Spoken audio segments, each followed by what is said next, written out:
શું ગઈકાલની વાત અંગ્રેજીમાં કરવામાં અટવાઈ જાય છે? જ્યારે આપણે વીતી ગયેલા દિવસ વિશે કોઈને કંઈક કહેવું હોય ત્યારે શબ્દો નથી મળતા? અરે બિલકુલ ટેન્શન લેવાની જરૂર નથી. જ્ઞાન વૃક્ષના 90 દિવસના સ્પોકન ઇંગ્લિશ કોર્સના ડે 18માં એટલે કે આજના આ નવા લેસનમાં બધાનું ખૂબ ખૂબ સ્વાગત છે. આજે આપણે એક એવો ટોપિક શીખવાના છીએ જે અંગ્રેજી બોલવામાં લિટરલી સૌથી વધુ કામ લાગે છે. આજના આ સેશનનો મેઇન ગોલ એકદમ સિમ્પલ છે. આપણે ગઈકાલની વાતો, કાલે જે પણ થયું હોય તે બધું જ કોઈ પણ જાતના અઘરા ગ્રામરમાં ગૂંચવાયા વગર એકદમ આરામથી કહેતા શીખવાનું છે. બસ આટલું સમજાઈ જાય એટલે ભૂતકાળની કોઈ પણ વાર્તા અંગ્રેજીમાં કહેવી રમતવાત બની જશે.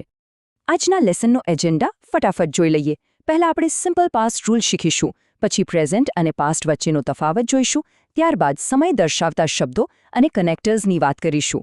પછી આવશે આપણી મેગા પ્રેક્ટિસ અને છેલ્લે આજની ડેઇલી ચેલેન્જ. આખો ટોપિક એકદમ નાના અને સહેલા ભાગોમાં વહેંચેલો છે એટલે સમજવામાં બહુ જ મજા આવશે. તો ચાલો વિભાગ 1થી શરૂઆત કરીએ. ધ સિમ્પલ પાસ્ટ રૂલ એટલે કે સાદા ભૂતકાળનો નિયમ. અંગ્રેજી ગ્રામરનો આ સૌથી સહેલો નિયમ છે. સિમ્પલ પાસ્ટ ટેન્સ ત્યારે વપરાય છે જ્યારે ભૂતકાળમાં કોઈ કામ પૂરું થઈ ગયું હોય. ગઈકાલે, ગયા અઠવાડિયે કે પછી 2 કલાક પહેલાં કોઈ ઘટના બની ગઈ છે તે દર્શાવવા આ કાળનો જ ઉપયોગ થાય છે. અહીં સ્ક્રીન પર એક જોરદાર અને એકદમ નાનકડી ફોર્મ્યુલા છે.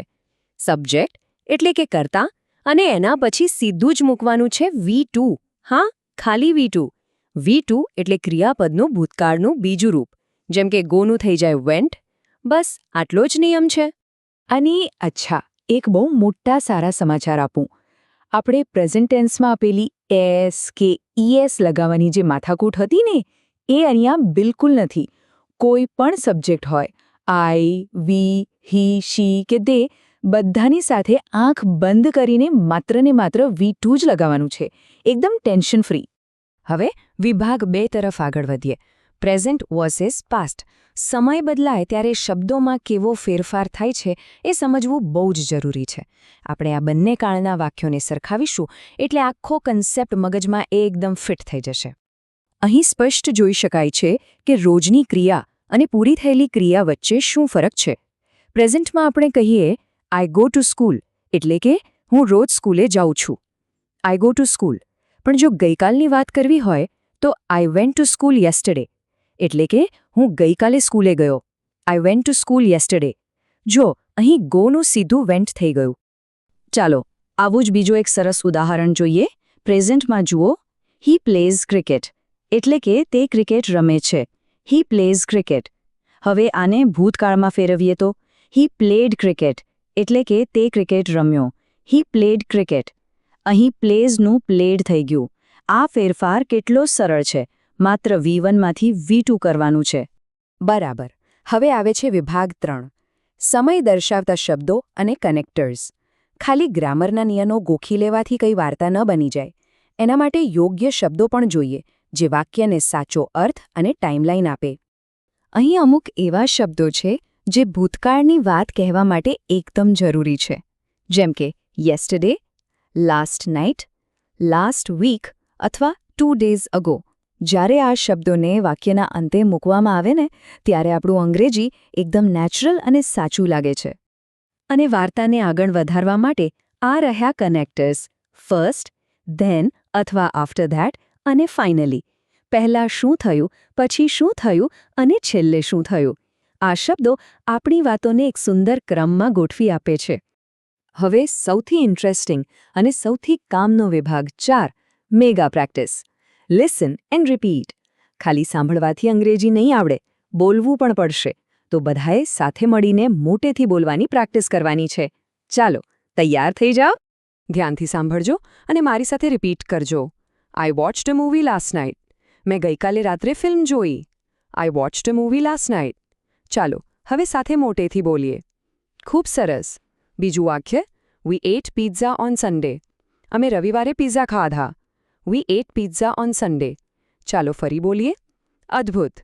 દે કેમ ટુ માય હાઉસ. તેઓ મારા ઘરે આવ્યા. દે કેમ ટુ માય હાઉસ. ફરી એકવાર સાથે બોલીએ. અહીં આપણે વોચનું વોચ્ડ, ઈટનું એટ અને કમનું કેમ વાપર્યું છે. આ પ્રેક્ટિસ હજી ચાલુ રાખીએ. અવાજ મોટો અને સ્પષ્ટ રાખજો. Rahul bought a new car. રાહુલે નવી ગાડી ખરીદી. Rahul bought a new car. સાથે રિપીટ કરીએ.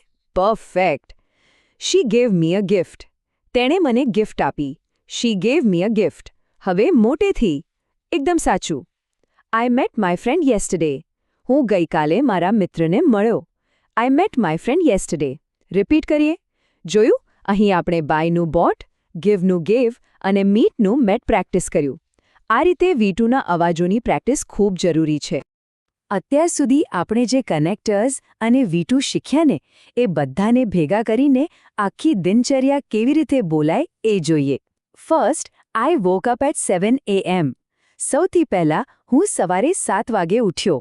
દેન આઈ બ્રશ્ડ માય ટીથ. પછી મેં બ્રશ કર્યું. After that I went to the office. ત્યાર પછી હું ઓફિસે ગયો. ફાઇનલી આઈ કેમ બેક હોમ. અંતે હું ઘરે પાછો આવ્યો. જોયું?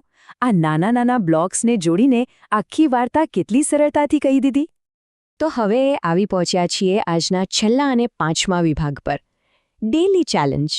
આજે જે પણ શીખ્યા છીએ એ બધું જો પાક્કું કરવું હોય તો આ હોમવર્ક કરવું બિલકુલ ફરજિયાત છે. આ રહી આપણી આજની પહેલી ચેલેન્જ. અહીં 5 વાક્યો આપેલા છે અને કૌંસમાં મૂળ ક્રિયાપદ છે. આ ખાલી જગ્યાઓમાં સાચું V2 એટલે કે ભૂતકાળનું રૂપ મૂકવાનું છે. જો કોઈ સ્પેલિંગ કે રૂપ યાદ ન આવતું હોય તો આપણા ડે 13ના મટીરિયલમાં જઈને એકવાર રિવિઝન કરી લેવું. પણ આ સોલ્વ જરૂરથી કરવાનું છે. અને આ છે આજનું બીજું હોમવર્ક.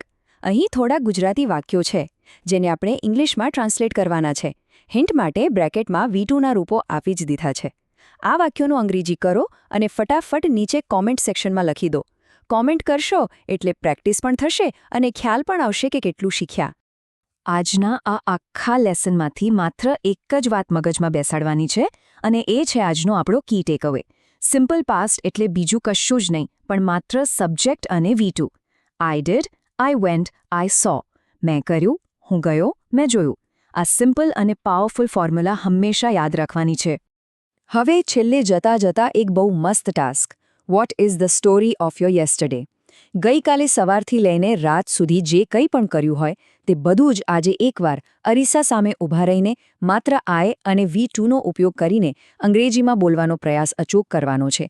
જો આજના સેશનમાં મજા આવી હોય અને કંઈક નવું શીખવા મળ્યું હોય તો વિડીયોને લાઇક કરજો, શેર કરજો અને જ્ઞાનવૃક્ષ ચેનલને સબસ્ક્રાઇબ કરી લેજો જેથી ડે 19ની નોટિફિકેશન મિસ ન થાય. ખૂબ પ્રેક્ટિસ કરતા રહો અને આપણે મળીશું આવતા સેશનમાં.